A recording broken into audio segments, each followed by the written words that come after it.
Settle in, get comfortable, pull the covers up, close your eyes, and let everything else drift away. You're in the right place. The stadium lights have dimmed, the crowds have gone home, but the stories never stop. And tonight, here is a great one. Picture a small bedroom in East London,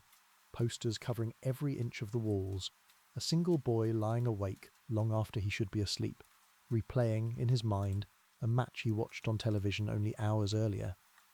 The year is the late 1970s. The posters are all of the same team, red shirts, white shorts, a crest he already knows better than his own school badge, and the boy's whole small world seems to orbit around 11 men he has never met and a stadium he has never visited. This is a story about becoming the most hated man in an entire country, and then, slowly, unbearably slowly, becoming something else entirely. It is a story about a boy who wanted only one single thing, to play for the team on his bedroom wall, and who got it, and who very nearly lost everything else because of a single moment that lasted less than a second. There will be a night in this story when strangers burn an effigy of this man in the street.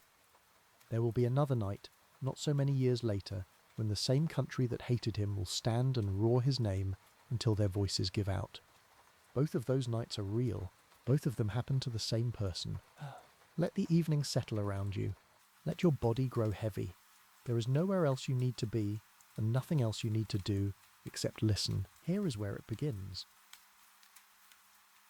David Beckham is born in Leytonstone, in the east of London, in May of 1975, into a family for whom football is not simply a pastime but something closer to a religion, practised with the same seriousness and the same unbroken ritual as any faith passed down through generations. His father works as a kitchen fitter, a steady, unglamorous trade that keeps the family comfortable without ever making them wealthy, and his real passion, the thing that defines him every bit as much as his job does, is Manchester United. Not the idea of the club, not a casual fondness picked up from convenience, but a deep, lifelong devotion that began in his own childhood, and that he passes down to his son with the same intensity that some families pass down religious observance or a native language. It is worth understanding just how total this devotion actually was within the household, because it explains so much of what follows.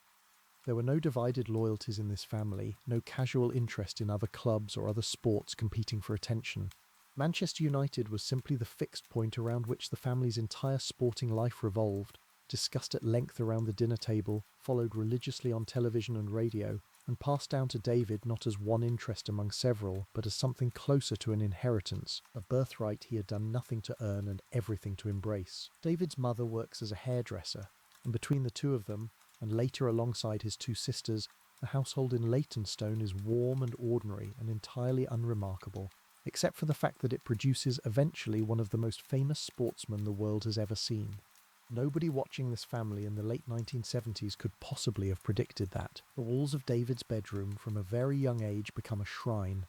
Manchester United posters cut from magazines and pinned up with the kind of careful reverence that only a child can bring to decorating a room, cover almost every available surface, and among all of those posters, one name recurs more than any other, a player whose career had already ended by the time David was old enough to understand what football even was, but whose legend, kept alive by David's father's stories and by grainy highlight footage replayed on television, becomes the boy's first and most enduring footballing hero. Bobby Charlton, a survivor of the Munich air disaster, a World Cup winner with England in 1966, and by common consent one of the finest footballers this country has ever produced. Bobby Charlton represents, to a small boy in Leytonstone who has never met him and never will meet him for many years, something close to the platonic ideal of what a footballer should be. Skilled, humble, loyal to one club for his entire career, and beloved not just by the fans of his own team, but by almost the entire footballing world. It is worth understanding just how specific and how total this obsession becomes, because it explains a great deal about everything that follows in David's life. This is not a boy who likes football the way most children like football as one interest among many, competing for attention with other games and other hobbies. Football, and Manchester United specifically, is the organising principle of his entire childhood. Every weekend is structured around it. Every conversation with his father returns to it. Every ambition he privately holds is measured against it. His father takes him to watch football regularly, sometimes to Old Trafford itself on special occasions. The long journey up from London a kind of pilgrimage that the whole family treats with genuine solemnity, and sometimes simply to the local park, where David's real education as a footballer actually takes place, hour after hour, evening after evening, long after most children his age have been called in for their tea. There is a particular image that recurs again and again in accounts of David's childhood, an image that will come decades later to feel almost prophetic given everything that happens afterward.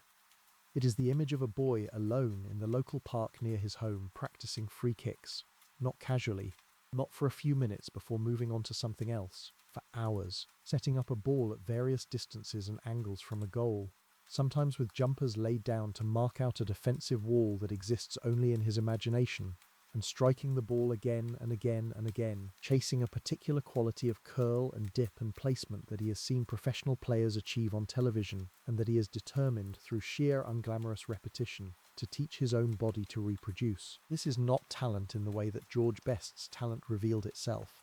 an instinctive, almost supernatural gift that seemed to require no real teaching. David Beckham's game from the very beginning is built on something different, on relentless, deliberate practice, on a willingness to repeat the same specific action literally thousands upon thousands of times until his body could execute it without conscious thought. It is a different kind of genius, quieter and less immediately dazzling, but no less real for being built through discipline rather than pure instinct. He joins local football clubs as a young boy, Ridgeway Rovers among them, and even at this early amateur level his coaches begin to notice something specific about him. Not simply that he is talented, which many young players are, but that his temperament toward practice, toward repetition, toward the unglamorous grinding work of improvement, is unusual for a boy his age. Most children want to play matches. David wants to practice free kicks until the light disappears. At the age of 11, in a moment that the family will remember for the rest of their lives, David wins a competition run by a football skills school associated with Bobby Charlton himself, earning a trip to Barcelona to train alongside other gifted young players from around the country. It is, in a small but genuinely significant way, his first brush with the wider footballing world beyond London, and more importantly it is validation delivered indirectly through the very hero whose posters cover his bedroom walls, that the endless hours in the park have not been wasted. Manchester United scouts, always alert to promising young talent across the country, take notice of David during these years, and by the time he is a young teenager, the club that has occupied every corner of his imagination since before he can properly remember, the club his father has loved his whole life,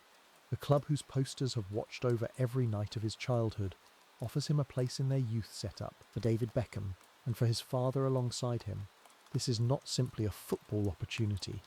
It is the fulfillment of a dream that the two of them have shared, in some form, for as long as David has been alive. He leaves London as a young teenager, moving north to Manchester to join the club's residential setup for young players, a version of the same wrenching transition that other boys in other stories have made before him, though David, unlike some who came before him, does not run home. Whatever homesickness he feels, and by his own later accounts there was plenty of it, is held in check by something that feels to him considerably larger than the discomfort of missing his family. He is finally, after years of imagining it from a bedroom in Leytonstone, actually inside the world he has dreamed about since he was old enough to understand what a football was. It is worth pausing here to consider what this move actually cost the family in ways that rarely make it into the more celebratory versions of this story. David's parents drive up from London to watch him whenever they possibly can, a round trip of several hundred miles that becomes for years a fixture of their weekends, undertaken without complaint because both of them understand,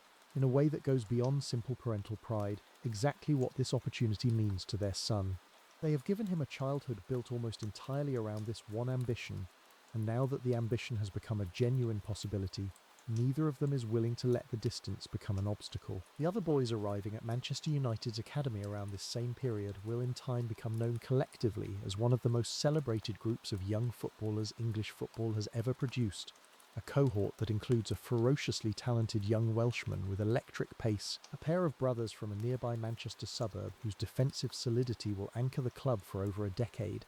and a quiet, technically gifted midfielder whose passing range will eventually be spoken of in the same breath as some of the finest playmakers in the history of the English game. David does not yet know, as he settles into life at the academy, that he has arrived at almost exactly the same moment as this extraordinary generation of talent, a coincidence of timing that will shape the entire remainder of his career. What distinguishes David within this gifted group, from the very earliest days, is not raw natural ability in the way that some of his teammates possess it.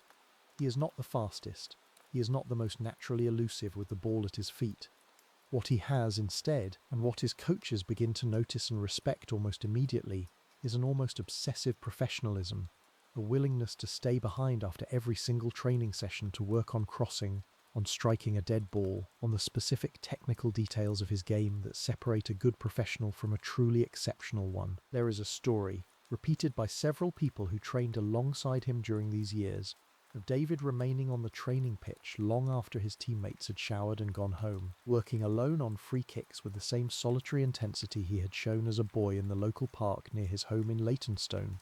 The location had changed, the stakes had changed, but the essential character of the boy, the willingness to trade a normal childhood evening for one more hour of repetition,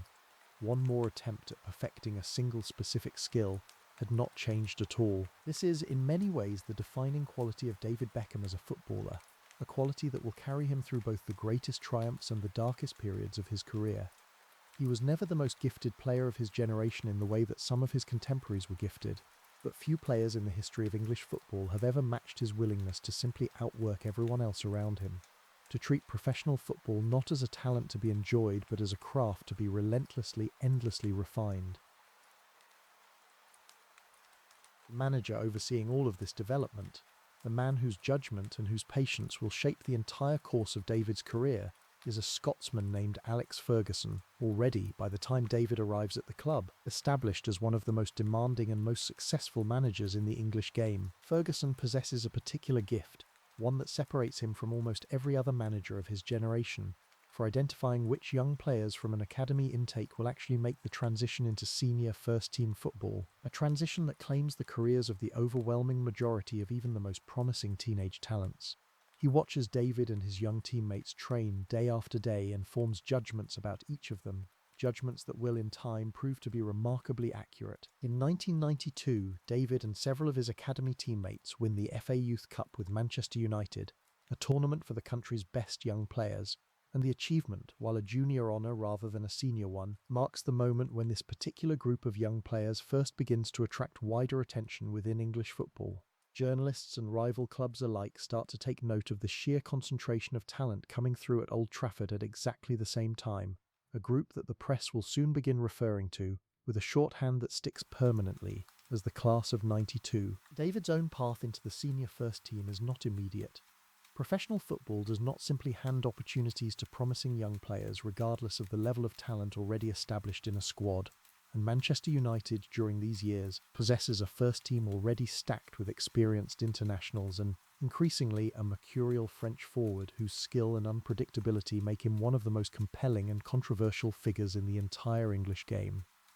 David spends time out on loan at a lower division club, Preston North End, a spell that some young players might have experienced as a demotion, a step away from the glamour of Old Trafford, but that David, with the same practical, unglamorous professionalism that has defined him since his days practicing free kicks in a London park, treats simply as an opportunity to gain the kind of regular first-team experience that a young player badly needs. It works. He returns from his loan spell sharper, more experienced, more ready for what Ferguson has planned for him, and gradually across the 1994 and 1995 seasons, David begins to force his way into Manchester United's first-team plans, initially appearing sporadically, then with increasing regularity, as Ferguson's confidence in the whole young generation coming through the academy continues to grow. There is a particular moment, in August of 1996, that becomes almost instantly one of the defining images of David Beckham's entire career, a single moment of audacity that announces him to the wider footballing public in a way that nothing before it had quite managed. Manchester United are playing away against Wimbledon on the opening day of the season, and the match is heading toward a comfortable conclusion, United already leading with the game seemingly settled, when David receives the ball inside his own half, deep inside his own territory, a position from which almost no professional footballer in the history of the sport would even consider shooting. He glances up. He notices, in the smallest of margins, that the Wimbledon goalkeeper has strayed unusually far from his own goal line, a detail that a less observant player, or a player less relentlessly obsessed with the specific geometry of striking a ball, might easily have missed entirely. From inside his own half, from a distance that would be considered ambitious even for a direct free kick, let alone a shot from open play, David strikes the ball with the same technique he has spent thousands upon thousands of hours refining, first in a park in Leytonstone and later on the training pitches of Manchester United's academy. The ball arcs high and impossibly long, carrying the full length of the pitch, and the Wimbledon goalkeeper, realising far too late the danger he is in, scrambles desperately backward, but there is simply too much ground to cover. The ball drops agonisingly, achingly into the goal, and the Old Trafford commentary box, along with football grounds and living rooms across the entire country, erupts into the specific kind of disbelieving noise that greets a moment nobody could have reasonably anticipated. It is replayed on every sports programme in the country that evening, and for weeks afterward, a single moment of technical audacity that instantly elevates David Beckham from promising young squad player to a name the whole of English football is suddenly talking about. The goal against Wimbledon does something more than simply announce David's talent to a wider audience. It establishes, immediately and permanently, the specific quality that will come to define his entire footballing identity for the whole of the rest of his career. Not pace, not dribbling ability in the mould of a George Best, but an almost unearthly precision in striking a football from distance, whether from open play or from a dead ball situation, a skill so refined through years of relentless solitary practice that it begins to look, to anyone watching who does not know the story behind it, like pure natural talent rather than the product of thousands of hours of unglamorous repetition. Ferguson's faith in the whole class of '92 generation is emphatically vindicated across this same period. Alongside David, the electric young Welsh winger, the reliable brothers from Greater Manchester, and the elegant, wonderfully gifted central midfielder all established themselves as first-team regulars at almost exactly the same time, forming the spine of a Manchester United side that will go on to dominate English football for the remainder of the decade and beyond.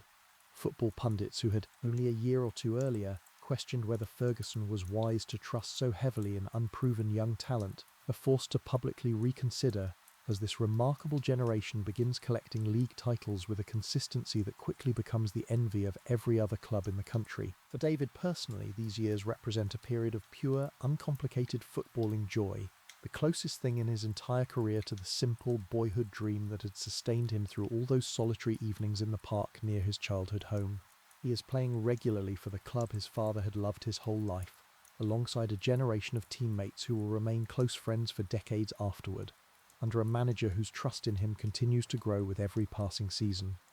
Whatever difficulties lie ahead, there will be difficulties considerably more severe than anything he has yet experienced. These early years at Old Trafford exist, in David's own later recollection, as something close to an unblemished golden period, football exactly as he had always imagined it would be. In the spring of 1997, at a charity football match, David Beckham meets a young singer named Victoria Adams, a member of one of the most successful pop groups in the world, a five-piece act whose blend of catchy songs and carefully cultivated individual personas has made them, in an extraordinarily short space of time, one of the defining cultural phenomena of the entire decade. Victoria's public persona within the group is known as Posh, a nickname built around her more reserved, sophisticated image relative to her bandmates,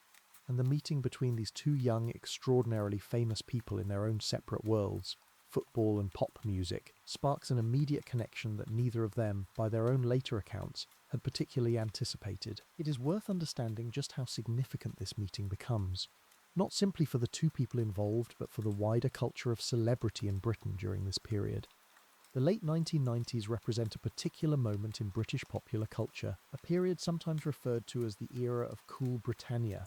when British music, British fashion, and British sport are all enjoying a level of confident global visibility that the country had not experienced in quite the same way for decades. Into this environment, the relationship between David Beckham, one of the most exciting young footballers in the English game, and Victoria Adams, one-fifth of the biggest pop group on the planet, arrives with an almost perfect cultural timing, as if two of the decade's biggest stories had simply been waiting for the right moment to become one. The tabloid press in Britain, always hungry for a story that combines glamour, romance, and genuine public fascination, seizes upon the relationship almost immediately, and the two of them quickly become known, in headline after headline, by a single collective nickname that will follow them for the remainder of their lives together: Posh and Becks. It is a nickname that reduces two individually accomplished and complicated people into a single, easily marketable cultural unit, and it is a nickname that neither of them, for better or worse, ever really manages to fully escape. David proposes to Victoria in January of 1998, and the couple marry in July of that same year, in a ceremony in Ireland that the tabloid press treats with a kind of breathless, exhaustive coverage previously reserved almost exclusively for royal weddings. Photographs of the event, showing the couple seated on matching thrones in an extraordinary display of celebrity theatre, are sold to a magazine for a sum that makes headlines in its own right. A detail that captures, perhaps better than anything else from this period, exactly how far David Beckham's fame has already begun to travel beyond the boundaries of ordinary professional football. There is a genuine and important question worth sitting with here, one that will only grow more significant as this story continues. What does it actually mean for a professional footballer, in the middle of his playing career, to become simultaneously one of the most scrutinised celebrities in the entire country? Footballers before David had certainly experienced fame. George Best's own story, told on another night, is proof enough of that. But the specific scale and the specific nature of David's fame, entwined as it was with one of the biggest pop culture phenomena of the decade, and amplified by a tabloid press whose appetite for celebrity coverage had grown more voracious and more sophisticated than at any previous point in British history,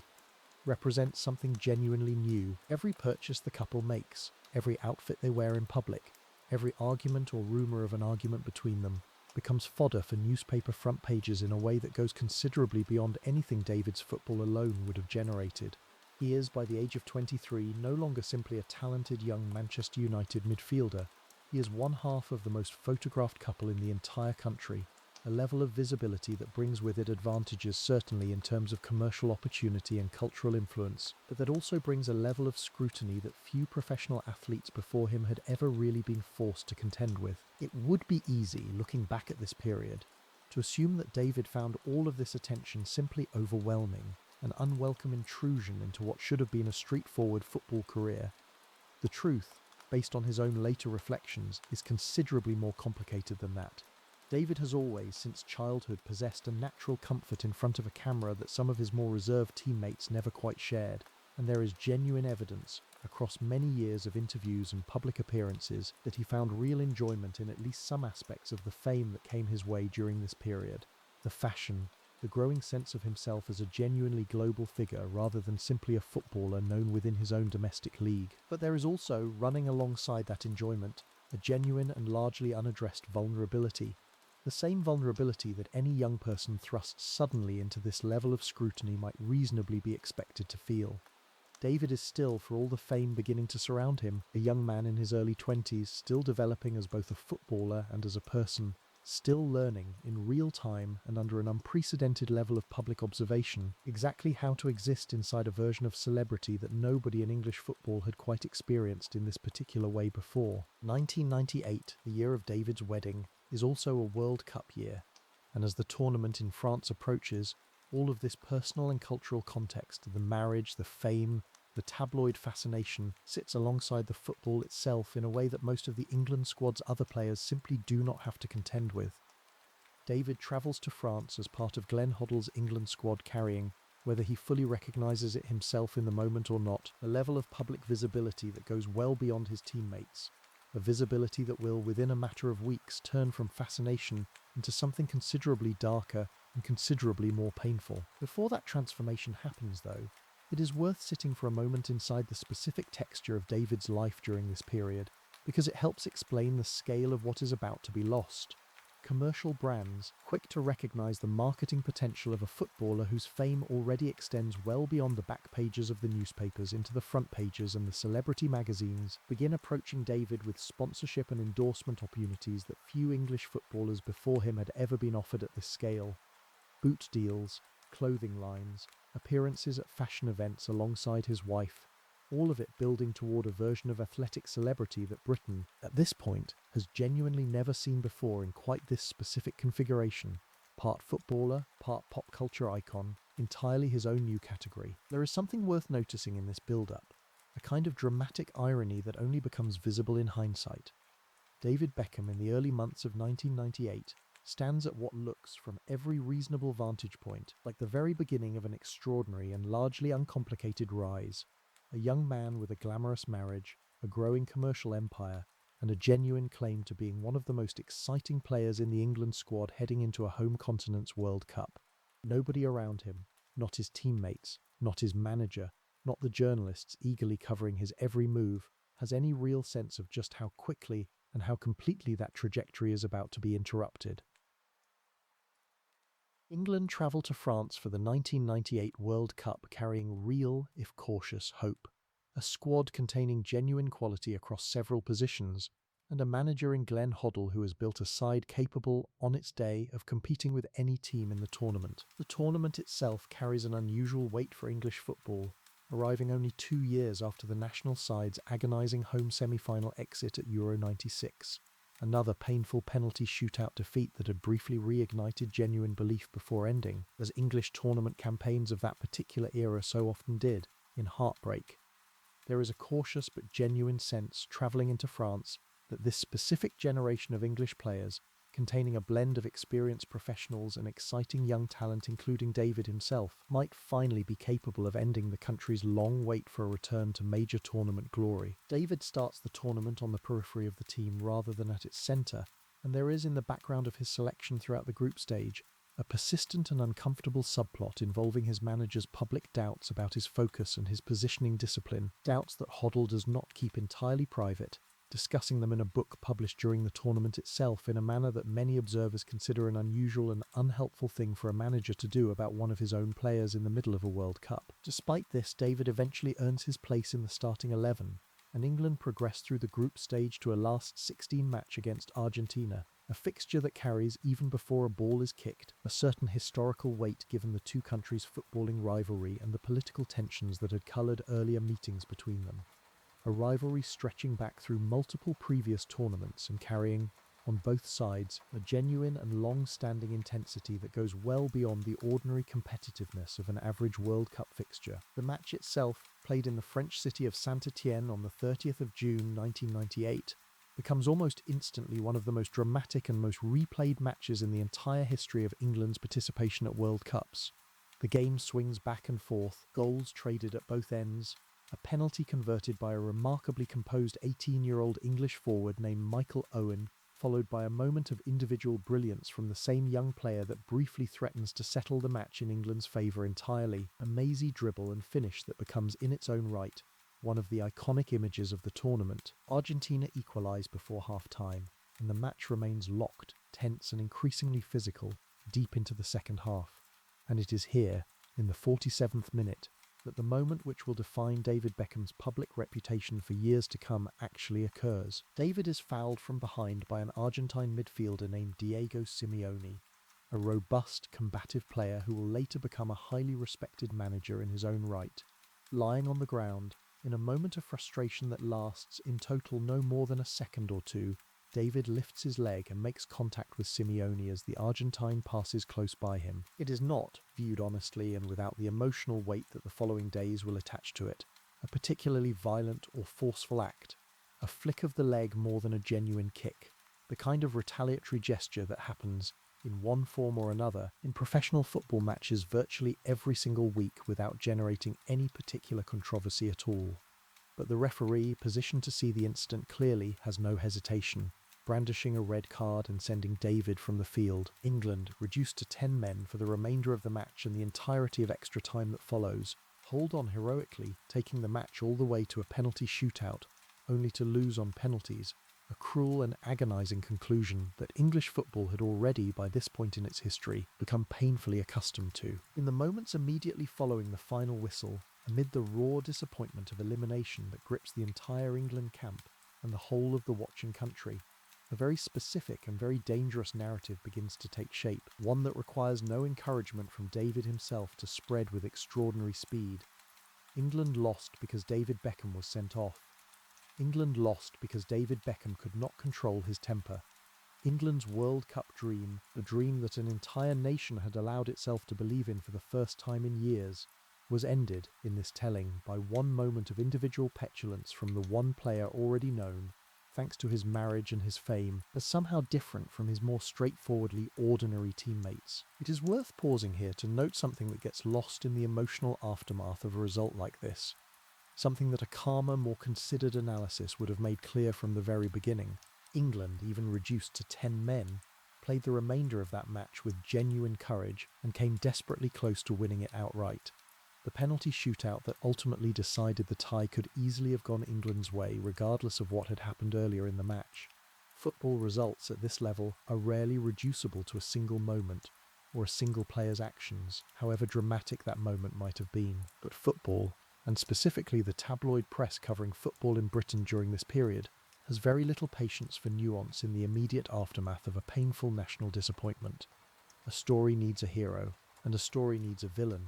and in the specific, brutal arithmetic of this particular defeat, David Beckham, still only 23 years old, already the most visible and most photographed player in the entire squad thanks to his marriage and his growing celebrity, becomes, almost overnight, the single most convenient villain English football has produced in a generation. He flies home from France not to the sympathetic reception that a returning World Cup squad, even an eliminated one, might ordinarily expect, but to something considerably darker, something that neither he nor anyone around him has any real preparation for, and that will define the next 12 months of his life in ways that go far beyond anything football itself has ever previously demanded of him.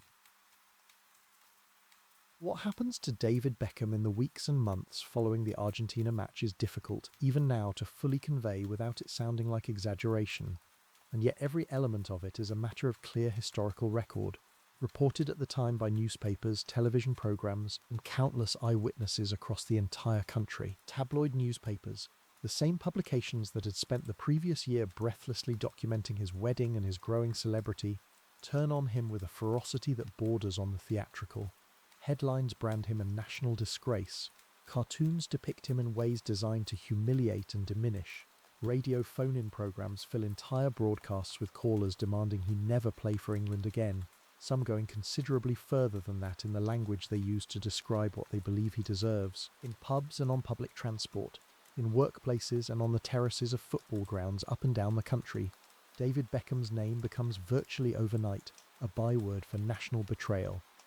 Effigies of him, dressed in an England shirt with his squad number visible, are hanged and burned outside pubs in various parts of the country. Images that are photographed and printed in newspapers with what can only be described as a kind of grim editorial satisfaction, treating an act of genuine, ugly public hatred as a colourful human interest story rather than the deeply disturbing spectacle it actually represents. He receives death threats, actual, specific, credible enough that security arrangements around him and his young family have to be significantly increased. Letters arrive containing bullets. There are reports of threats made against Victoria and against their infant son, born only months earlier, threats serious enough that the couple are forced to alter their movements and increase protection around their home. It is worth sitting with the sheer disproportion of all of this, because the passage of time and the eventual redemption that follows can sometimes soften, in retrospect, exactly how frightening and how genuinely dangerous this period actually was for a 23-year-old man whose only crime, in the most literal and honest reading of events, was a brief retaliatory flick of the leg that lasted less than 2 seconds during a football match. David has spoken, in later years, with real candour about what these months actually felt like from the inside, describing a period of profound isolation and fear, moments when he genuinely did not know whether it was safe to leave his own house, when the simple act of attending a football match as a spectator, let alone playing in one, carried the very real risk of serious verbal or even physical confrontation from strangers who had decided, based on a single moment of frustration on a football pitch, that he deserved to be treated as something less than human. When the new domestic football season begins in August of 1998, David has to face this hostility not from the relative safety of his own home, but out on the pitch, in front of tens of thousands of people at every single away ground Manchester United visit. The abuse he receives during these away matches is sustained, vicious, and virtually constant. Entire sections of opposing crowds dedicating themselves for the full 90 minutes to reminding him, in the most personal and often the most vile terms imaginable, of the events in St-Étienne only weeks earlier. There is a particular cruelty in the specific nature of this abuse that deserves to be named honestly rather than softened. It does not remain confined to criticism of his football or even simple anger about the World Cup result. It extends, repeatedly and viciously, into his marriage, into mockery of his appearance and his perceived femininity relative to a more traditional image of English footballing masculinity, into threats against his family, The abuse is not simply about a football match. It becomes, for a period, a kind of collective, sanctioned cruelty that the football authorities of the era are slow, and in some cases entirely unwilling, to meaningfully address. It would have been entirely understandable, given all of this, for David Beckham's career to have simply collapsed under the weight of it. Football history contains no shortage of promising young players whose careers were derailed by considerably less sustained and less vicious treatment than what David experiences throughout that autumn and winter. The psychological toll of walking out week after week into stadiums full of people who have decided you deserve to be hated, who are prepared to threaten your family and burn your effigy in the street, is not something that most 23-year-olds, however professionally accomplished, could reasonably be expected to simply absorb and continue performing at an elite level regardless. And yet, in one of the more remarkable examples of professional resilience in the modern history of English football, David does exactly that. He does not withdraw from public life. He does not request a transfer away from the intense scrutiny of English football to somewhere quieter. He does not, despite every reasonable justification for doing so, allow the hatred directed at him to visibly diminish either his effort or his quality on the pitch. Part of this resilience comes from a source that will prove crucial across this entire period: the unwavering support of Alex Ferguson, who makes a deliberate and public point in the immediate aftermath of the World Cup of standing by his player, praising his professionalism, and making clear to the wider football world that Manchester United have absolutely no intention of abandoning David Beckham simply because a section of the public and press have decided to turn on him. Ferguson's protection during this period, both public and private, becomes one of the defining acts of loyalty in a managerial career already full of them. His teammates too rally around him in ways that go beyond simple professional courtesy. Several senior players at Manchester United make a point, in press conferences and in their own public statements, of defending David, of reminding journalists and supporters that a single moment of frustration in a World Cup match, however costly its consequences, does not define a person's entire character, and certainly should not be allowed to justify the scale and the viciousness of what he is currently enduring. There is a particular away match during this period, at West Ham United, that becomes especially notorious even by the standards of that entire difficult season. The abuse from the home crowd so relentless and so personal throughout the full 90 minutes that it is discussed for years afterward as one of the ugliest atmospheres English football had witnessed in recent memory. David starts the match, finishes the match and performs, by most neutral assessments, entirely creditably throughout it. A small but significant act of professional defiance against an environment specifically designed to break him. What is remarkable, looking back at match reports and television footage from this entire period, is not simply that David continued to play, it is that his performances across the autumn and winter of 1998 do not meaningfully decline. If anything, several observers at the time note a kind of hardening in his game, a determined, almost defiant quality to his performances that suggests a young man who has decided, whether through sheer stubbornness or something closer to genuine inner resolve, that he will not give the people abusing him the satisfaction of watching him crumble. David has spoken since about the specific mental strategy that got him through this period, describing a conscious decision to focus entirely on his performance for Manchester United,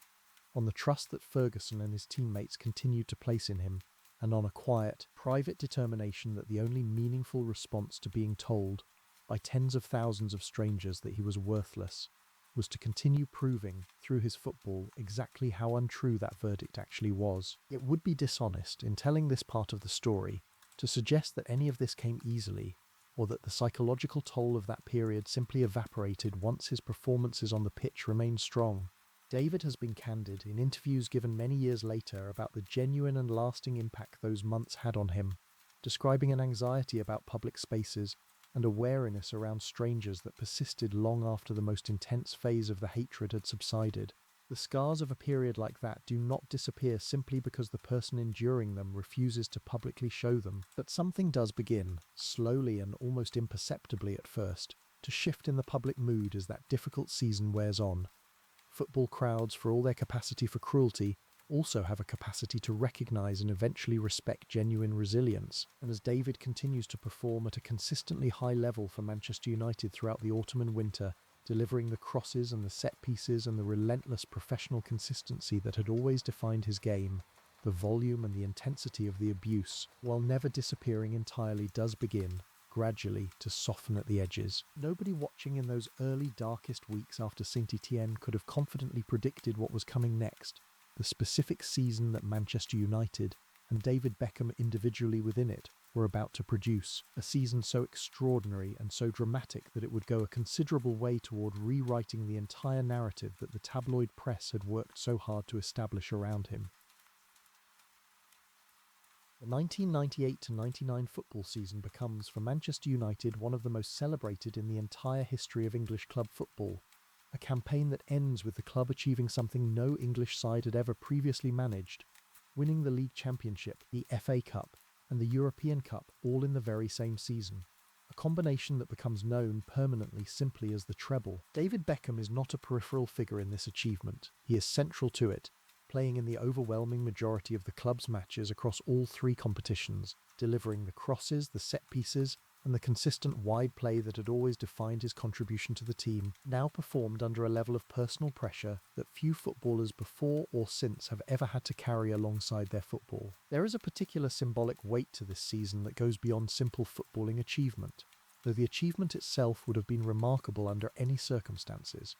For a player who had spent the previous 8 months being told, in the most brutal and public terms imaginable, that he was a national disgrace unworthy of representing his country, to respond by helping deliver an unprecedented treble for his club represents a form of vindication that no amount of press apology or public reconsideration could ever have provided quite so completely. The European Cup final itself, played at the Camp Nou in Barcelona against Bayern Munich, becomes one of the most dramatic conclusions to a match in the history of the competition. Manchester United trailing for almost the entirety of the game before scoring twice in stoppage time to snatch an almost unbelievable victory. A match that will be talked about in its own right for as long as football is played. David plays his part in that final performance, contributing to the corner kicks from which both of the late, decisive goals are scored, a quiet but genuine contribution to one of the most celebrated nights in his club's entire history. It would be an oversimplification to suggest that a single successful season entirely erased the hatred that had been directed at David only months earlier. Public opinion, once inflamed to the degree it had been after St-Étienne, rarely reverses itself completely or immediately, and there remain throughout the following years pockets of abuse and hostility that never fully disappear from certain sections of certain crowds. But something genuine and lasting does begin to shift in the wider national mood across this period, a grudging, gradual, but real reconsideration of the young man that so much of the country had been so quick to condemn. Football commentators, and eventually even some of the same newspapers that had led the charge against him only a season earlier, begin to acknowledge, in print, the sheer scale of what David has just achieved, delivering a treble-winning season while carrying a level of personal abuse that would have broken many players considerably less resilient than he proved himself to be. The word redemption begins appearing in newspaper coverage of him with increasing frequency, though the full and complete version of that redemption, the moment that will finally and permanently transform David Beckham from tolerated survivor back into genuine national hero,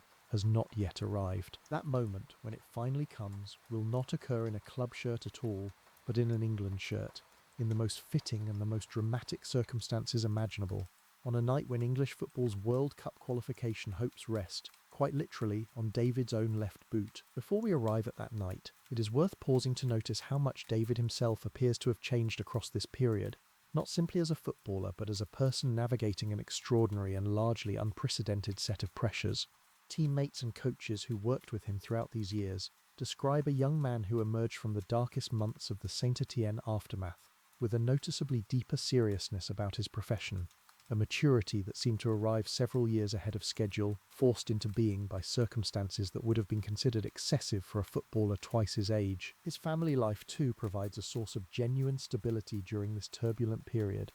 His son, born in the spring before the World Cup, becomes, by his own frequent later description, a source of perspective that helped him weather the worst of the public hostility, a reminder, arriving at precisely the moment he needed it most, that his life contained meaning and value entirely separate from what strangers on the terraces or in newspaper columns chose to say about him. There is a version of this story, tempting in its simplicity, that treats the treble season as the moment everything was resolved, hatred transformed neatly into celebration through the clean mechanism of footballing success. The truth, as is so often the case with stories this genuinely dramatic, is considerably messier, and considerably more human than that. The abuse did not vanish. The scars did not heal overnight, but a foundation had been laid, a body of evidence assembled across an entire grueling season that the young man so much of the country had condemned in the summer of 1998 possessed a resilience, a professionalism, and a quiet inner strength that deserved, at the very least, to be properly reconsidered. By October of 2001, David Beckham has become captain of the England national team, appointed to the role by the New England manager Sven-Göran Eriksson, a decision that carries its own quiet symbolic weight, an explicit, formal act of trust placed in the very player that a large portion of the country had, only 3 years earlier, wanted banished from the national team altogether. England's qualification campaign for the following year's World Cup has, by this point in the autumn, become genuinely precarious. A humiliating defeat away to Germany earlier in the campaign has been followed by better results, but England's position in their qualifying group remains uncertain heading into the final match, away against Greece in Athens, a match England essentially must not lose if they are to guarantee their place at the following summer's World Cup in Japan and South Korea, without the additional uncertainty of a playoff. The Greek team, playing at home in front of a passionate and expectant crowd, defends with a kind of disciplined, resolute organisation that has frustrated far more talented sides than this current England squad. And as the match wears on deep into the second half, England find themselves behind, chasing a goal that appears, with every passing minute, increasingly unlikely to arrive. Injury time arrives. England trailing, are pressing desperately for an equaliser that would at least salvage a draw and keep their automatic qualification hopes alive. And in these final, increasingly desperate minutes, England win a free kick, a promising position just outside the edge of the Greek penalty area, roughly 25 yards from goal, the exact kind of distance and the exact kind of angle that David Beckham has spent his entire life, since a boy alone in a park in Leytonstone, practising to strike with precision. He places the ball down himself. As captain, and as the team's recognised set-piece specialist, there is no question about who will take this kick. Think about the accumulated weight of everything riding on this single moment. England's qualification hopes, the captaincy that Eriksson has entrusted to him, 3 years of a public journey that began with an effigy burning in the street and has travelled through a treble-winning season towards something that could, if this single strike goes well, become a genuinely complete and undeniable redemption. None of the England players around him, setting up the defensive wall, positioning themselves for a potential rebound, could possibly be thinking about all of this in the moment itself. But the watching millions across England most certainly are. David steps back from the ball, the same unhurried, methodical preparation that has defined his technique since childhood, a routine so deeply ingrained through literally thousands upon thousands of hours of solitary practice that his body, at this point in his career, barely requires conscious thought to execute it. He strikes the ball with the inside of his right foot, generating the specific quality of curl and dip that has become, over the preceding years, something close to his signature, a shot that appears in its opening trajectory to be sailing over the Greek defensive wall and potentially over the crossbar entirely, only to bend, in the final crucial fraction of its flight, down and inside the post, evading the despairing dive of the Greek goalkeeper by the narrowest of margins. The ball crosses the line. The eruption that follows, both inside the stadium among the travelling England supporters and in living rooms and pubs across the entirety of England, is one of pure, uncomplicated, overwhelming release, the specific quality of noise that comes not simply from a goal being scored, but from an entire accumulated weight of tension, doubt, and history being resolved in a single instant. England hold on for the remaining minutes to secure the draw that guarantees their automatic qualification for the World Cup, and David Beckham, the same player who had been hanged in effigy outside pubs only 3 years earlier, is mobbed by his teammates, embraced by a coaching staff and a watching nation who understand in that precise moment exactly what has just happened, and exactly what it means. It is worth being precise about why this particular goal carries so much more significance than an ordinary equaliser in an ordinary qualifying match,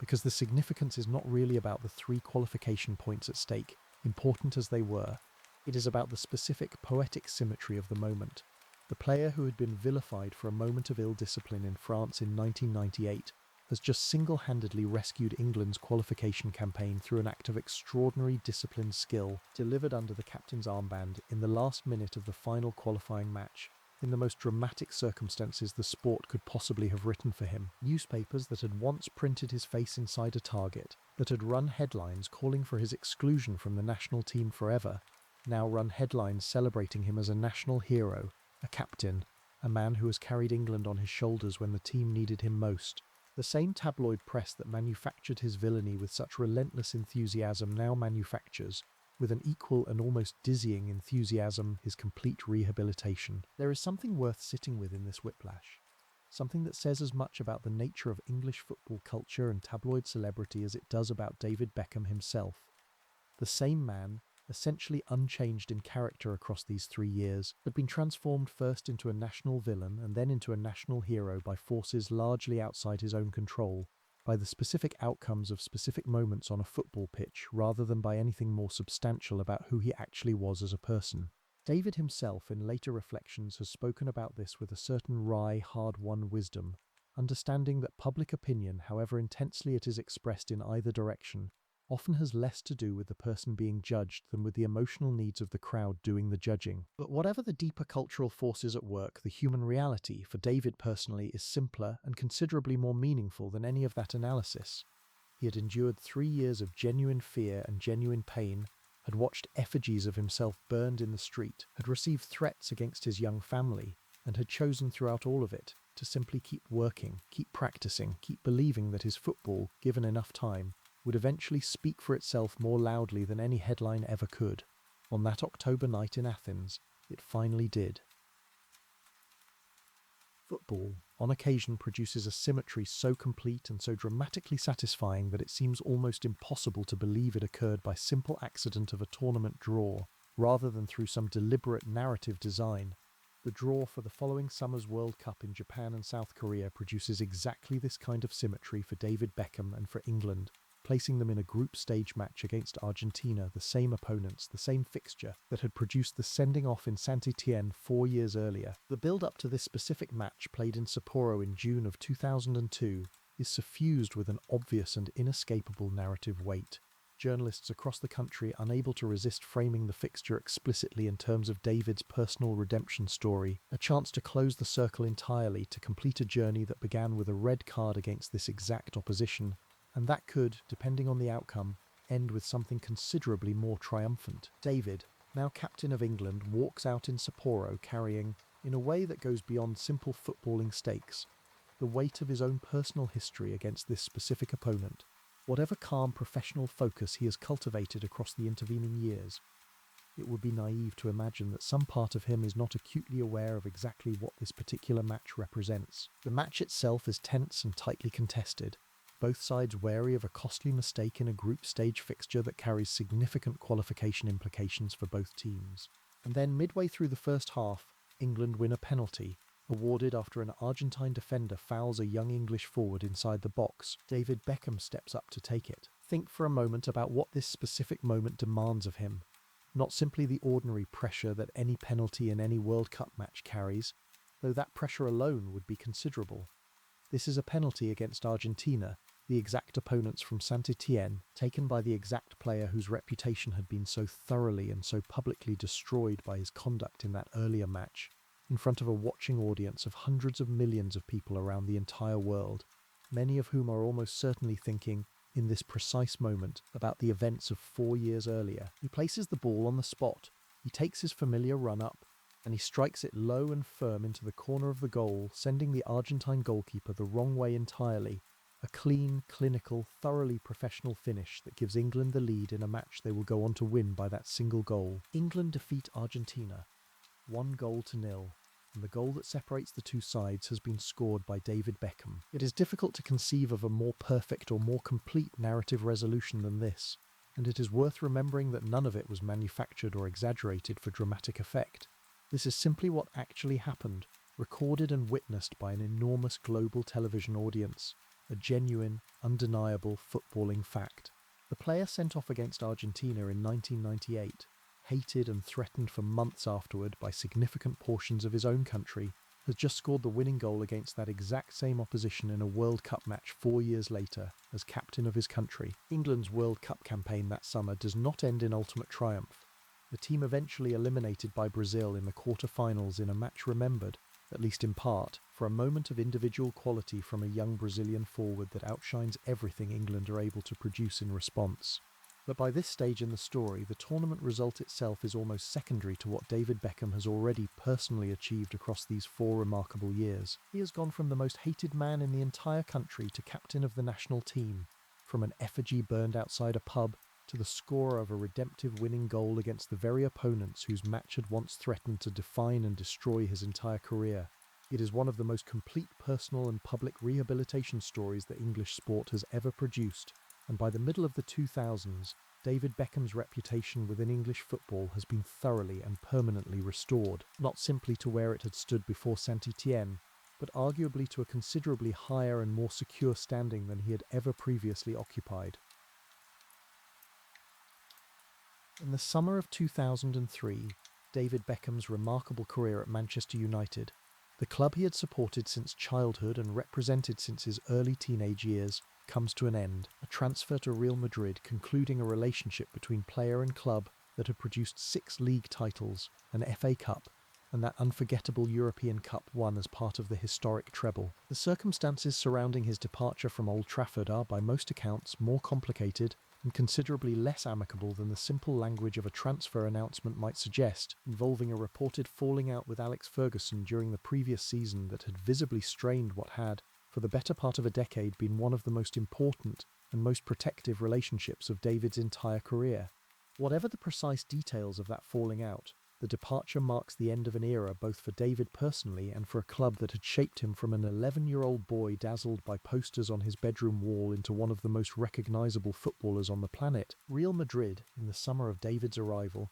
are in the midst of assembling what will become known across world football as the Galacticos project, a deliberate strategy of recruiting the most famous and most individually marketable footballers on the planet regardless of tactical fit, building a squad that includes, alongside David, some of the finest and most celebrated players of the entire era. The signing of David Beckham specifically is understood, within the club's own hierarchy, to be motivated by commercial considerations every bit as much as footballing ones, an acknowledgement of David's now truly global commercial appeal, an appeal that extends in particular deep into markets across Asia where his fame by this point rivals or exceeds that of almost any other athlete on the planet. It is worth pausing here to properly register just how far David Beckham's fame has now travelled beyond the specific, contained world of English football that had once burned his effigy in the street. He has become, by the time of his move to Madrid, one of the most recognisable human beings on the entire planet.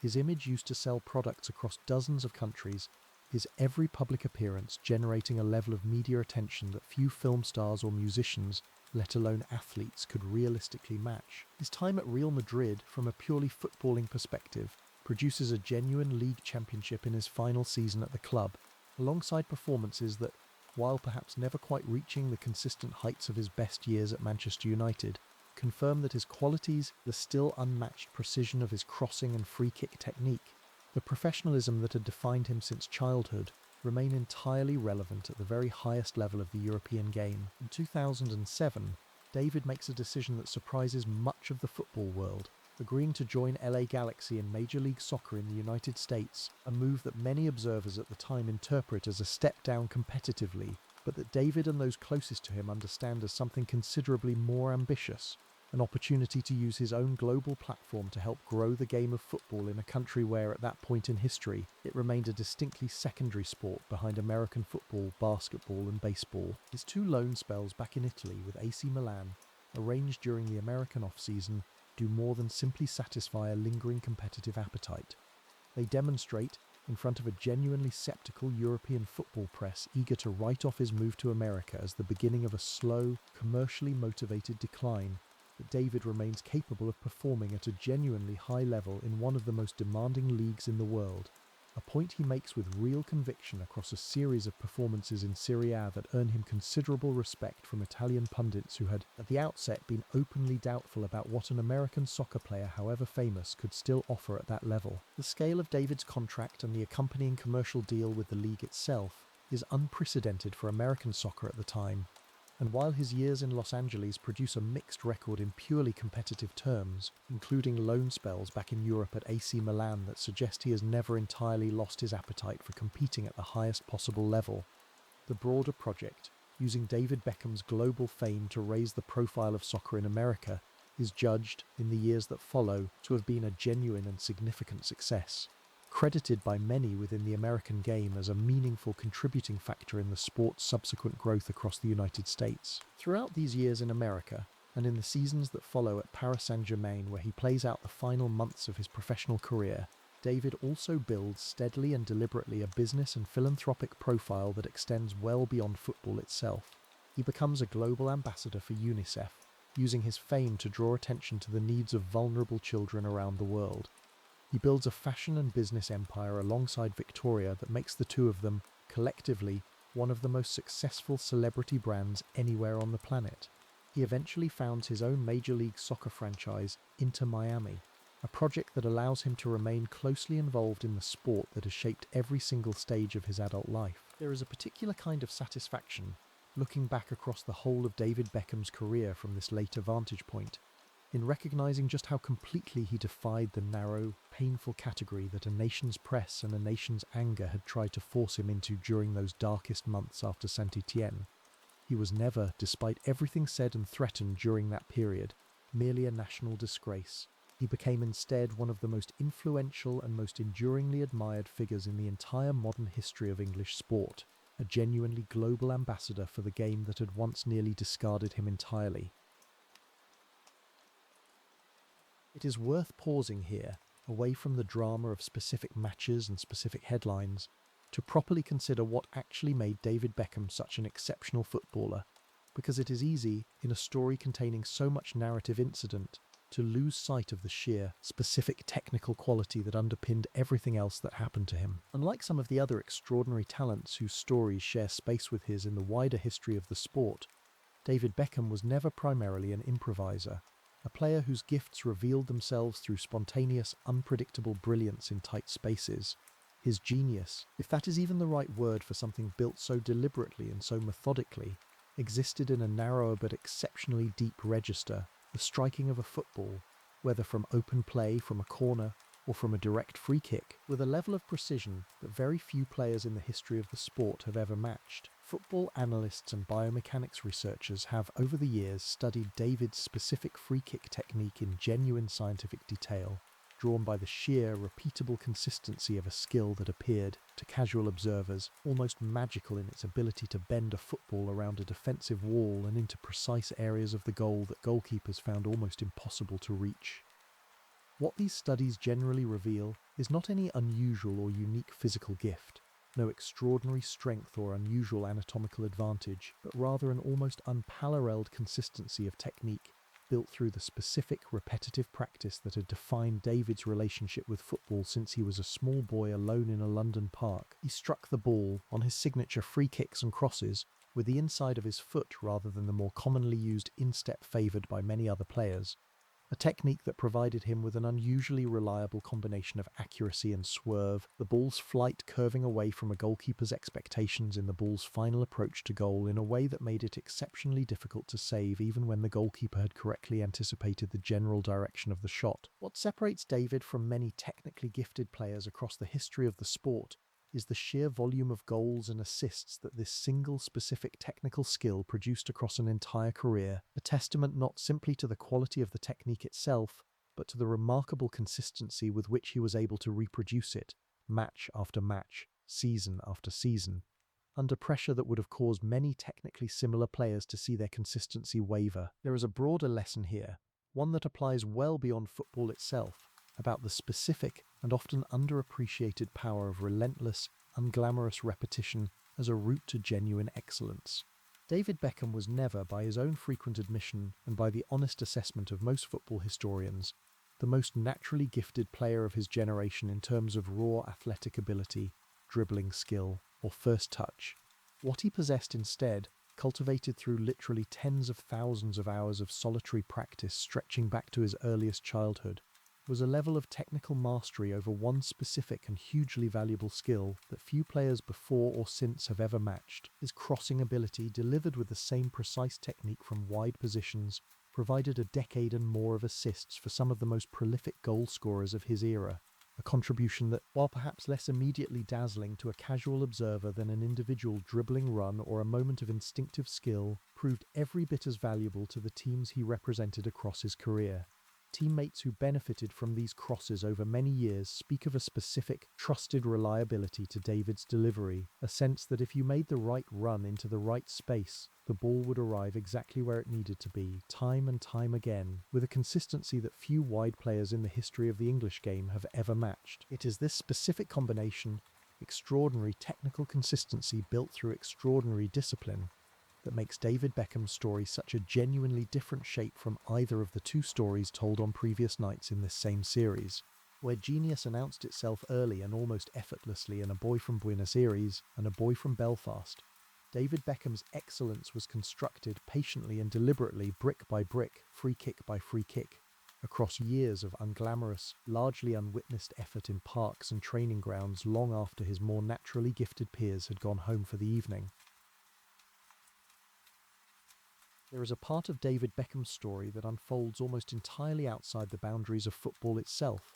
and that deserves its own space here, because it shaped the whole of his adult life every bit as significantly as anything that happened on a football pitch. His marriage to Victoria, begun in the fairy tale glow of 1998, has been conducted for the entirety of its duration under a level of public scrutiny that few relationships anywhere in the world, celebrity or otherwise, have ever had to withstand. Every rumour of difficulty between them, and there have been several serious ones over the decades, generates international headlines. Every family photograph, every anniversary, every house they buy or renovate becomes public property in a way that would exhaust or destroy relationships considerably less resilient than theirs has proven to be. There is a particular period in the mid-2000s, during David's time playing for Real Madrid, when persistent and widely reported allegations about the state of the marriage dominate tabloid coverage for months on end. Speculation that the couple are on the verge of separation treated across countless front pages as though it were established fact rather than rumour.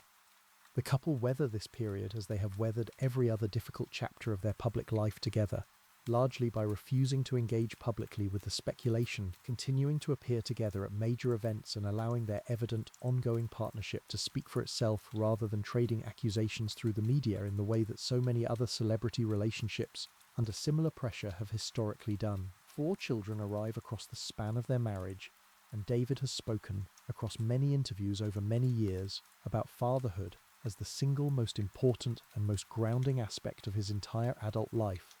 A role that provided, particularly during the darkest periods of public hostility during his playing career, a source of meaning and perspective that no amount of football success or failure could ever fully replace. Each of his 4 children, Brooklyn, Romeo, Cruz and Harper, grows up navigating their own version of the specific, unusual pressure that comes with being raised inside one of the most photographed families on earth. And David and Victoria have spoken, over the years, with real thoughtfulness about the particular balancing act involved in trying to give their children as ordinary and as grounded a childhood as possible while operating within a level of fame that makes true ordinariness, in any conventional sense, essentially impossible. Each of the children has, in their own way and in their own chosen field, gone on to build a public life of their own in adulthood, a testament, in David's own frequent telling, to a family that valued hard work and genuine application over simply relying on the family name. There is something worth noticing in how consistently David returns, in his own reflections on this period,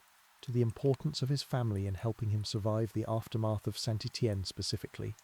He has described, more than once, the specific experience of coming home after a match in which he had been abused for the entire 90 minutes by an opposing crowd, and finding, in the ordinary domestic reality of his young family, a kind of anchor that made the abuse, however painful in the moment, feel smaller and more survivable than it might otherwise have felt to a young man without that grounding presence in his life. David and Victoria's marriage becomes, over the following decades, something of a rarity within the specific and often unforgiving world of celebrity relationships, a partnership that has endured, very publicly, for well over 2 decades, surviving fame, wealth, relocation across multiple countries, and a level of tabloid scrutiny that has ended countless other high-profile relationships considerably faster.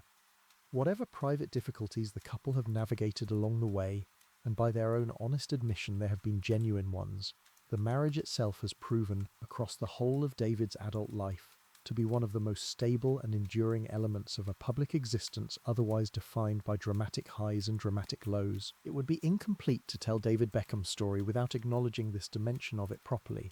because the football alone, however dramatic and however complete an arc it produces on its own terms, does not fully explain the man himself.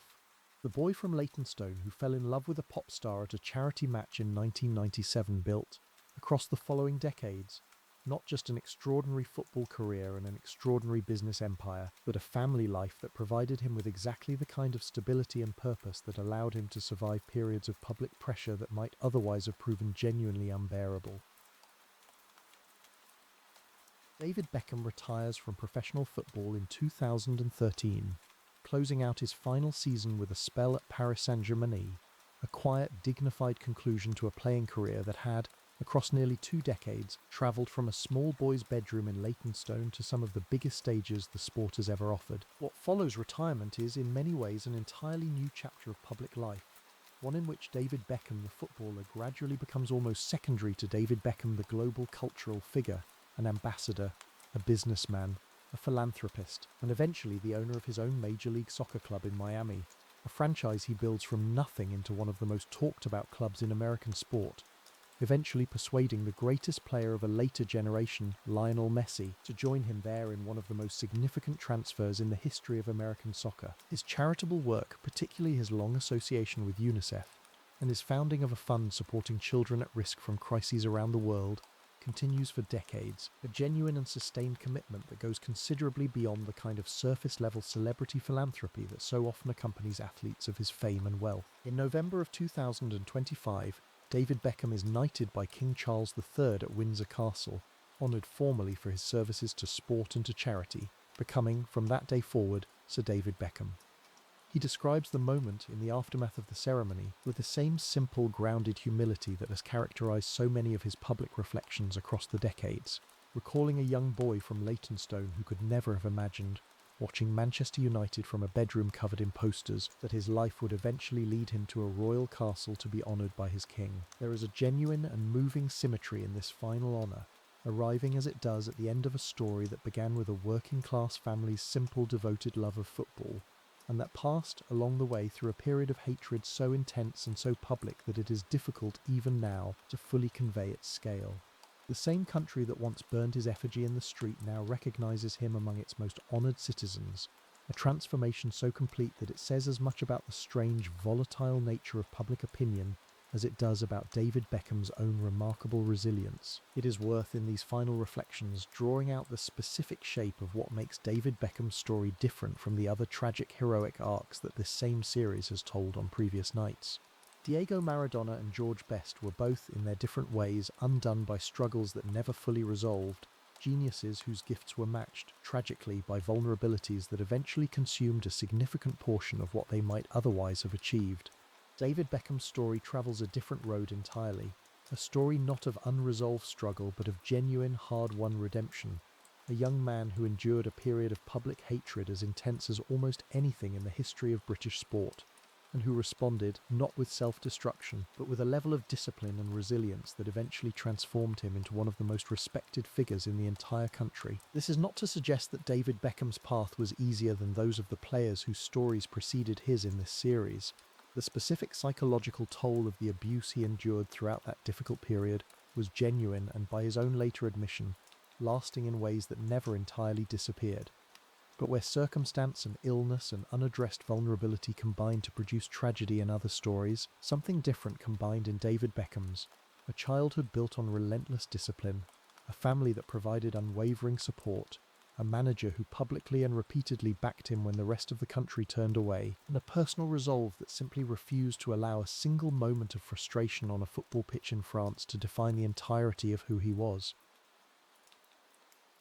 There is a broader story worth telling here too, one that extends beyond David Beckham as an individual, and into the way English football, and English public life more generally, has come to think about fame, judgment and the treatment of young people thrust suddenly into extraordinary scrutiny. The scale and viciousness of the hatred directed at David in the aftermath of St-Étienne would, if it occurred in exactly the same form today, almost certainly be treated very differently by the football authorities, the media and the wider public than it was in 1998. Effigies burned in the street, credible death threats against a player and his young family would today generate genuine police investigations, media self-reflection, and public condemnation of the abusers rather than the strange, uncomfortable complicity with which so much of the press covered these events at the time, often printing photographs of the effigies with a kind of grim editorial relish rather than genuine horror. Football, as an institution, has grown considerably more conscious in the decades since of the specific psychological toll that extreme public scrutiny places on young athletes, a conscience that David Beckham's story, along with a number of other high-profile cases in the years since, played a genuine role in helping to shape. Governing bodies now take online and in-person abuse of players considerably more seriously than they did in the late 1990s, and players experiencing this kind of treatment today have access to support structures from clubs and from national football associations that simply did not exist in any organised form during the months when David Beckham was navigating the worst of his own ordeal essentially alone, relying on the informal, personal loyalty of his manager and his teammates rather than any formal institutional protection. It would be an overstatement to credit David Beckham's story alone with this entire cultural shift, which owes as much to broader changes in how society discusses mental health, well-being, and the treatment of public figures as it does to any single case. But his story, precisely because it was so extreme, so thoroughly documented, and so ultimately redemptive, has become one of the touchstone examples that football pundits, journalists, and governing bodies return to again and again when discussing exactly why a more compassionate and more protective approach to players facing public backlash actually matters. There is also something worth saying about what David Beckham's specific response to that hatred continues to model for young athletes navigating similarly intense scrutiny today.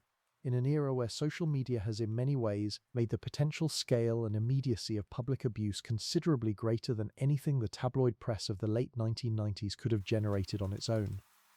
David's response, refusing to hide, continuing to perform at the highest level, allowing his football and his conduct to gradually speak more loudly than the hatred directed at him, remains, for many young players facing their own versions of public criticism, a genuinely instructive example of resilience under extraordinary and unfair pressure. He has spoken, in later interviews, directly to young athletes about exactly this, encouraging them to understand that public opinion, however viciously or however widely expressed, is rarely a reliable or fair measure of a person's actual character or actual worth, a lesson he learned in the hardest and most public way imaginable, and one that he has clearly felt a responsibility to pass on to those coming up through the game behind him. There is a broader cultural shift here too, one worth naming directly. English football, and English masculinity more broadly, has historically carried a particular expectation of stoicism, an unspoken rule that a professional footballer, however severe the pressure or the abuse directed at him, should simply absorb it silently and continue performing without complaint. David's own experience, and his gradual willingness in later years to speak candidly about the genuine psychological toll that period took on him, the anxiety, the fear for his family's safety, the lasting weariness around public spaces, has contributed, alongside the accounts of numerous other players in the years since, to a slow but genuine loosening of that old expectation of silent stoicism. Professional football today is considerably more willing to discuss the mental health of its players openly than it was in the late 1990s, and David Beckham's own story, precisely because it was lived so entirely and so painfully in public view, remains one of the clearest and most frequently cited examples of exactly why that willingness to speak honestly matters. It is worth remembering too that David Beckham's specific position within English football and English culture more broadly,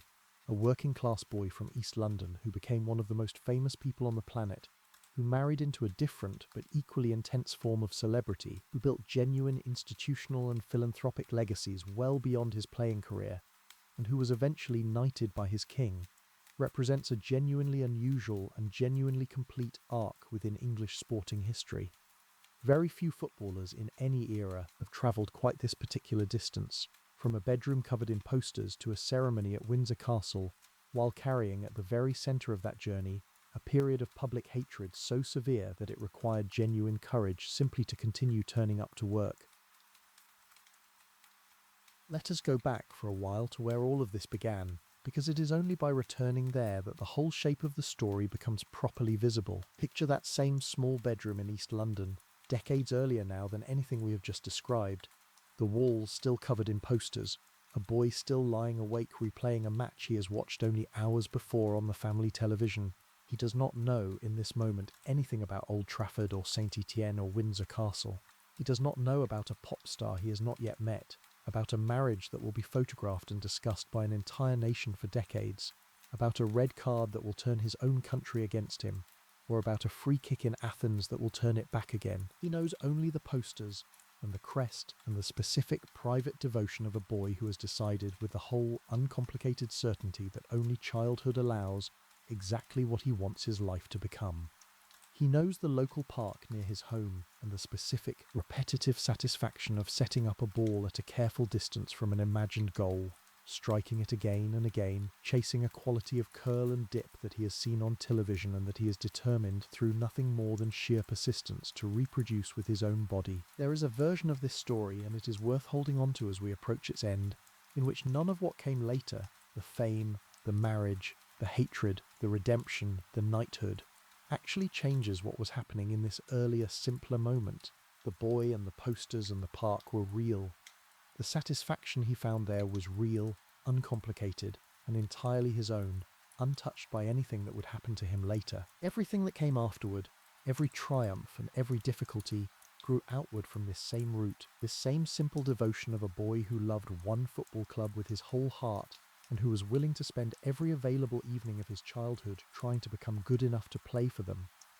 The discipline that carried him through the darkest months of 1998, the same discipline that produced the free kick in Athens and the penalty in Sapporo, was the very same discipline that first revealed itself on an ordinary evening in a London park, when nobody outside his own family was watching and nothing beyond his own private satisfaction was at stake. And perhaps this is the most important thing to understand about David Beckham.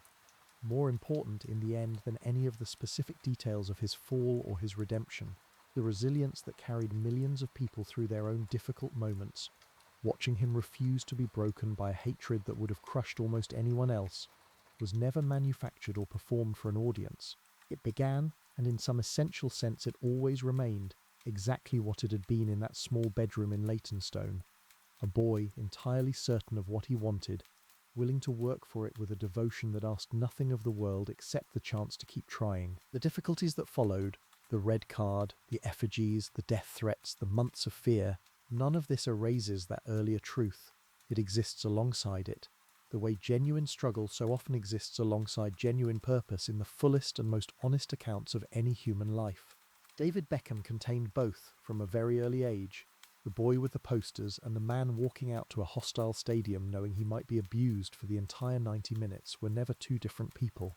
They were the same person, at two different points along the same continuous line, carrying the same quiet, disciplined, ultimately unbreakable devotion through every single stage of a life that asked more of its owner than almost any other footballing story of the modern era, and that he somehow, against every reasonable expectation, found a way to survive completely intact, somewhere in the quiet of an ordinary London evening, long before any of the rest of it happened. A small boy is still lying awake in a bedroom covered in posters, already certain, in the uncomplicated way that only childhood allows, exactly what he wants his life to become. And for a little while longer, before the whole world discovers him, none of what comes next has happened yet. There is only the boy, and the posters, and the particular private devotion of a heart already given, completely and permanently, to a football club and to a dream that nobody around him, not even his own loving family, could have possibly imagined would carry him quite this far, through fire and back again, all the way to a knighthood at Windsor Castle. If you were to lay out the honours of David Beckham's career on a page, the way football statisticians periodically do, you would find a record considerably more complete and considerably more decorated than either of the two extraordinary but ultimately unfulfilled careers told on previous nights in this same series. 6 league championships with Manchester United, one across a decade in which he was a first-team regular for one of the most dominant sides English football has ever produced. 1 FA Cup, 1 European Cup, won in the most dramatic circumstances imaginable as part of the historic treble of 1999, a further league championship won with Real Madrid, confirming that his qualities remained relevant at the very highest level of the European game even as he entered his 30s. 115 caps for England, a total exceeded, at the time of his retirement, by only a small handful of players in the entire history of the national team, 59 of them earned as captain, a role he carried through some of the most dramatic and most emotionally significant matches England have played in the modern era. Beyond the honours won on the pitch, there is the knighthood, awarded in recognition of a body of charitable and ambassadorial work stretching across decades, a business empire built alongside his wife that stands among the most successful celebrity brands anywhere in the world, and a Major League Soccer franchise in Miami that he built from nothing into one of the most significant clubs in American football, eventually persuading the greatest player of a later footballing generation to join him there. It is a record that, taken purely on its own terms, would already represent an exceptional and thoroughly admirable career, entirely independent of the specific drama of St-Étienne and everything that followed it. But it is that specific drama, the fall and the redemption, the effigy and the free kick, that elevates David Beckham's story from merely an excellent football career into something closer to genuine modern folklore, a story that continues to be told and continues to matter precisely because of the particular shape it took. There is a version of history in which David Beckham's career unfolds without the events of that summer in France, a talented young player at Manchester United who wins his trophies and earns his caps, without ever experiencing the specific trial that St-Étienne and its aftermath represented. That version of the career would still have been successful. It would not, however, have produced the particular story that continues to resonate so powerfully with people who watched it unfold in real time, and with new audiences discovering it for the first time decades later. What makes David Beckham's story genuinely worth telling, alongside the two other tragic heroic arcs that preceded it in this same series, is precisely the fact that it does not end in tragedy at all. It offers something different, and in its own way something equally important, a demonstration that a person can be pushed to the very edge of public destruction, can have his character and his worth as a human being questioned by an entire nation in the ugliest and most frightening possible terms, and can still, through discipline, through the support of the people who genuinely know him, and through a refusal to let a single moment define an entire life, find his way back not merely to acceptance but to genuine, lasting adoration. That lesson, learnt through genuine suffering across some of the darkest months of David Beckham's young adult life, has outlived the specific circumstances that produced it, offering a different but equally valuable kind of instruction to anyone who has ever been publicly judged, publicly hated, or publicly written off before they were given the chance to prove that a single moment does not have to be the whole of the story. In the summer of 2012, London hosts the Olympic Games, and the opening ceremony, watched by an enormous global television audience, becomes one of the most celebrated pieces of live broadcast theatre in the modern history of British culture, a sprawling, joyful, and deeply patriotic celebration of British history, industry, and popular culture. David Beckham is given a role within this ceremony that carries, for anyone who has followed the whole of his story from St-Étienne onward, a particular and unmistakable symbolic weight. He is filmed driving a speedboat along the River Thames, carrying the Olympic flame on the final stage of its journey toward the stadium where the Games will formally open, a sequence broadcast to hundreds of millions of people around the entire world. It is worth pausing on the specific choice to include him in this particular role, at this particular moment, in what is essentially a piece of national self-portraiture broadcast to the whole of the watching planet. The organisers of the ceremony, tasked with selecting figures who represent something essential and something beloved about modern Britain,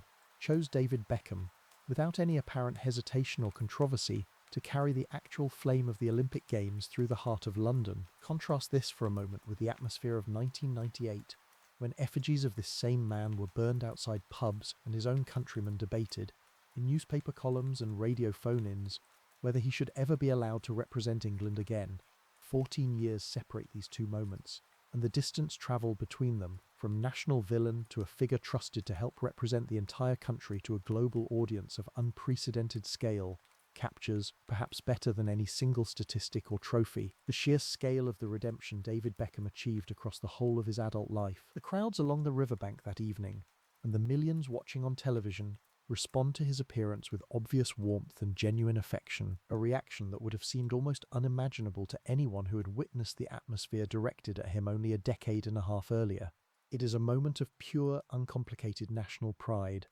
a man once treated as an embarrassment to his country, now entrusted with one of the most visible and most cherished symbolic roles in an event designed to showcase the very best of what that same country has to offer the watching world. This moment, more than almost any other in the years following his playing retirement, crystallizes exactly how completely and how permanently David Beckham's standing within British public life had been transformed. He had gone from a man whose family required additional security because of credible threats against them, to a man entrusted, quite literally, with carrying the flame that would open an Olympic Games hosted in his own home city, watched by billions of people across the entire planet. There is one further part of this story worth telling before we come to its close, because it speaks to something that mattered enormously to David Beckham throughout every stage of his extraordinary and often turbulent career.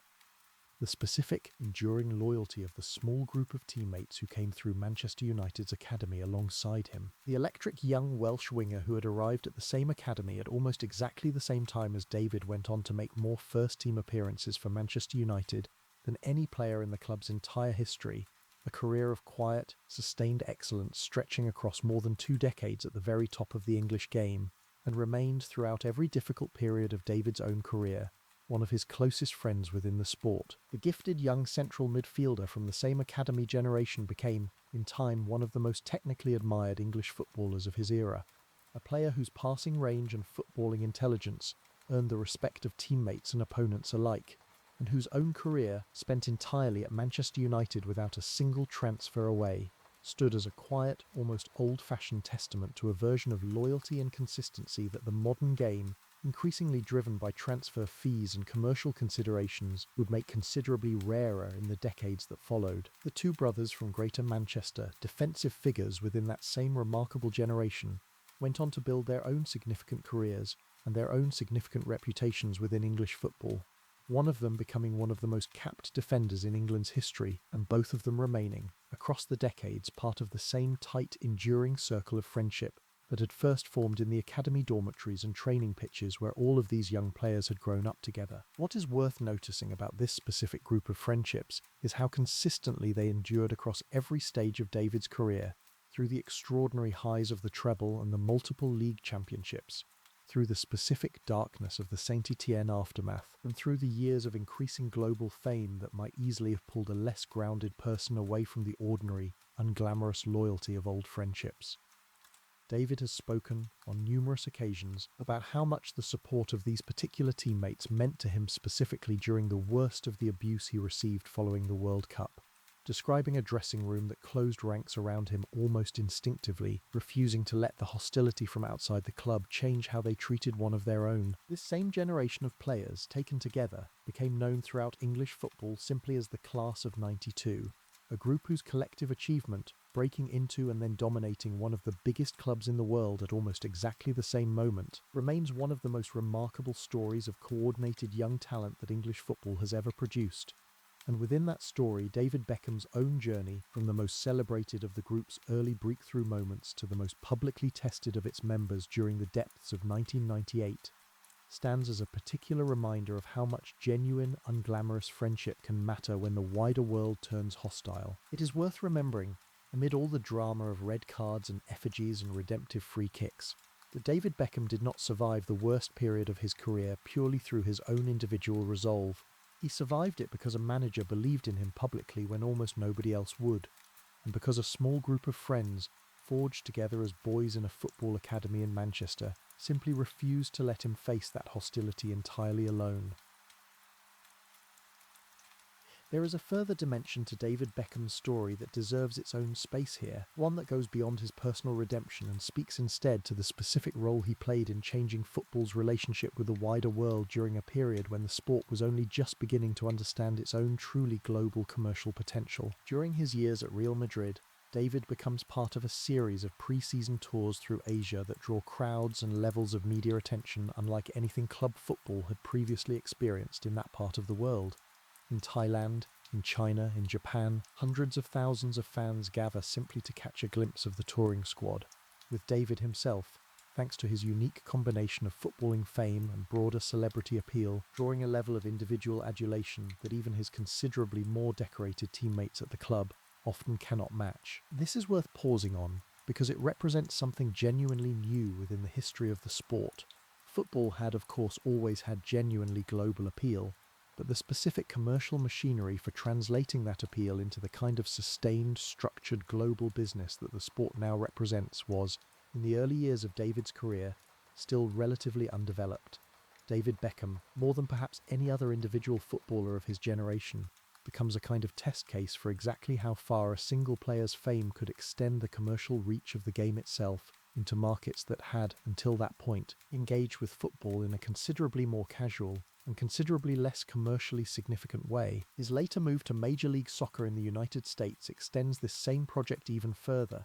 this time not simply generating short-term commercial interest through a touring squad, but attempting something considerably more ambitious, using his own global profile to help build sustained, lasting interest in the sport within a country that had, for the whole of its sporting history, treated football as a distinctly secondary pursuit behind its own major domestic sports. The results of this specific project, assessed honestly and without excessive sentimentality, are genuinely mixed in the short term but considerably more significant when viewed across the longer arc of American soccer's subsequent development. Major League Soccer's growth in the years and decades following David's arrival, in terms of attendance, media rights value, and the eventual arrival of other global superstars, including, eventually, one of the finest players of a later generation to David's own club in Miami, owes a debt, acknowledged repeatedly by figures within the American game itself, to the specific credibility and the specific commercial attention that David Beckham's arrival first helped generate. There is something fitting,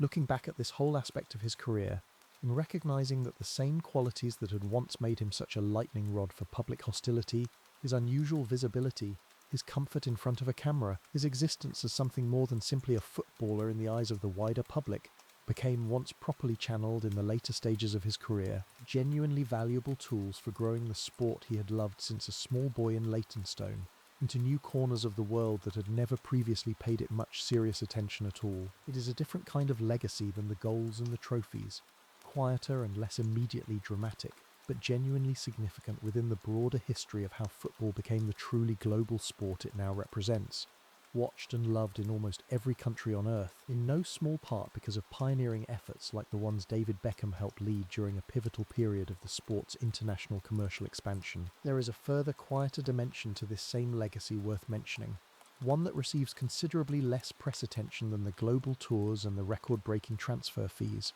but that speaks in its own modest way to the same underlying commitment. Across the decades following his own academy days at Manchester United,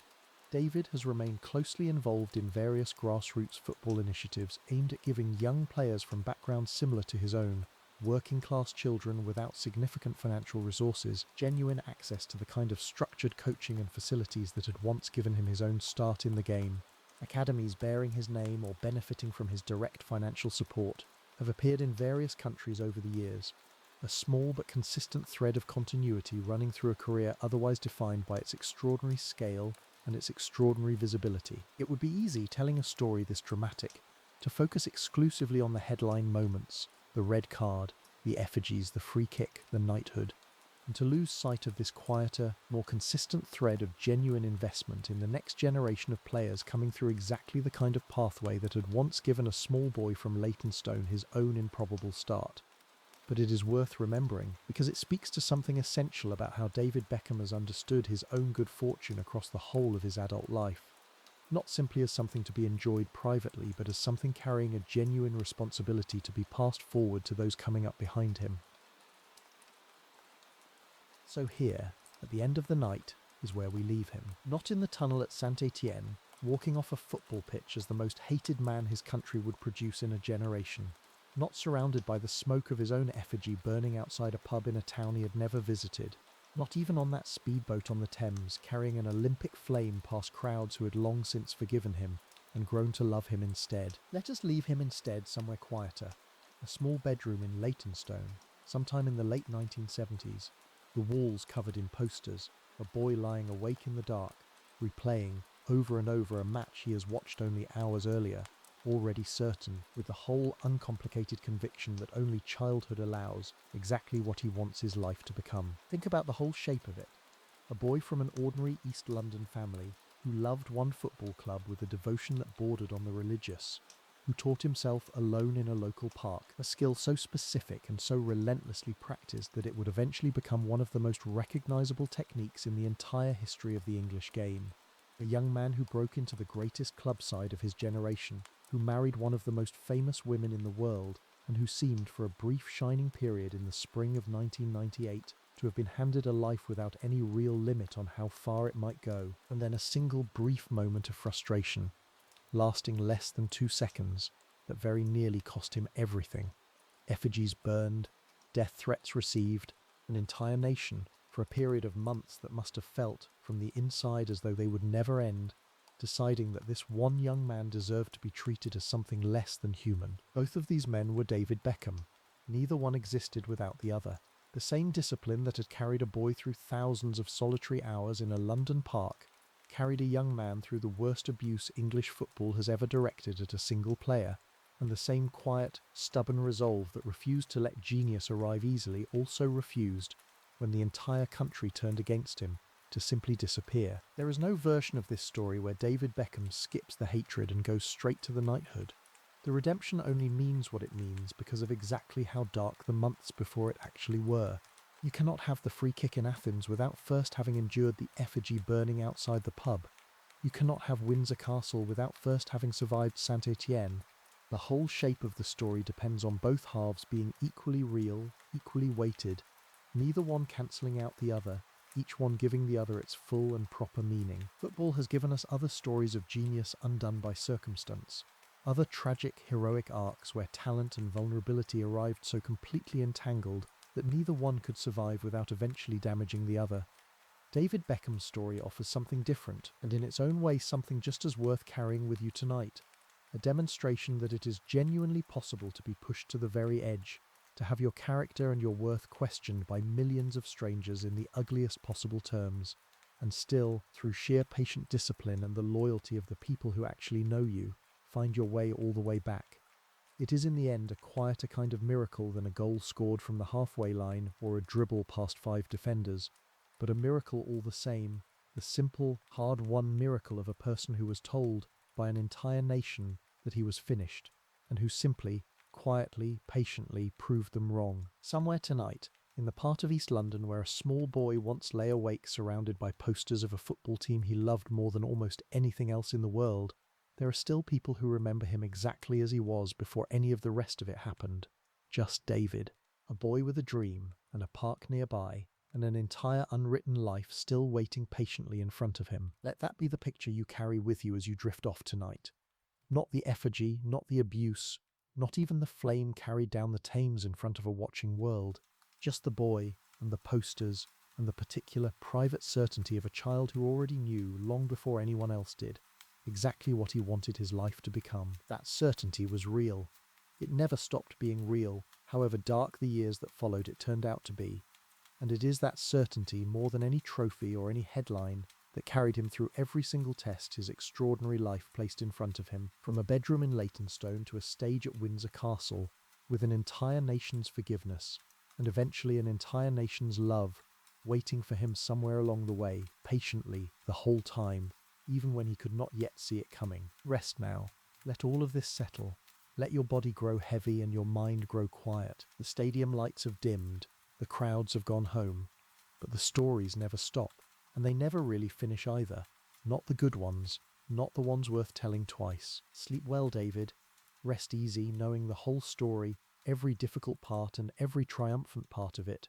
was always worth telling in full.